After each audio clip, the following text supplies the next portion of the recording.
Well, I'm actually a bit surprised.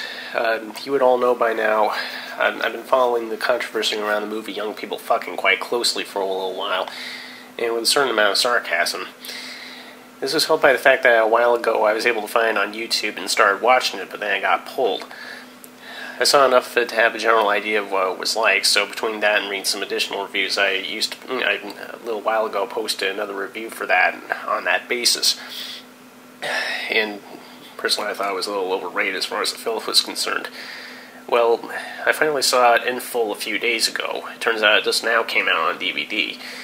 And it turns out I may have to actually eat some words. Now, as far as anything racy goes, I didn't see much more in the second half than I did the first.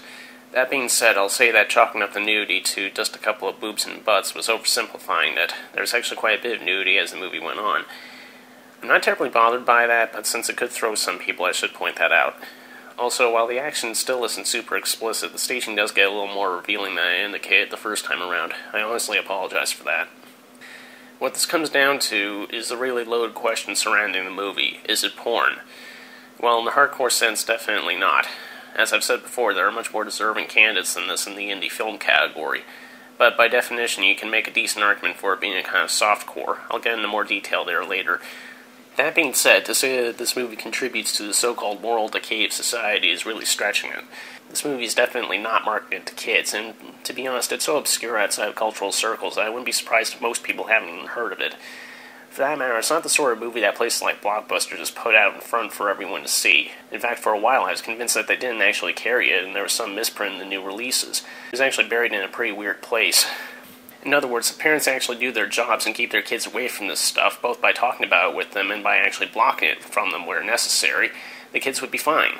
To be blunt, it isn't fair to try to censor filmmakers just because some parents are asleep at the switch. Anyway, the problem with basing a very important public policy on a movie like this is that it's not only wide open to abuse, as Charles McVie's disturbing attitude towards the harmless breakfast with Scott makes very clear, but there definitely needs to be clear, multilateral grounds for labeling anything as obscene.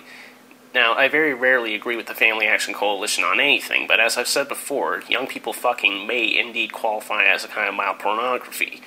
In any event, the smart thing to do would be to have multiple people in the government review this kind of material, and preferably people who don't have some kind of axe to grind or a few marbles missing.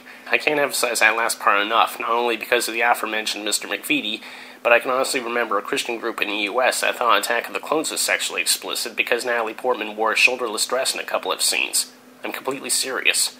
People that neurotic about the human body make me wonder if they shower, bathe, and go swimming with their eyes closed. The really silly part about all this was how overblown it got. What any religious group who has ever tried to block questionable content has never quite wrapped their head around is that the more you try to ban something, the more people want to see it.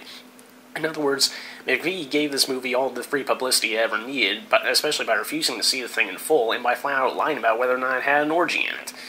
So if the filmmakers were frugal enough to make it as a no-budget movie, which, believe me, they certainly could have done, they wouldn't have needed tax credit in the first place. The ad royalties alone would have more than made their money back.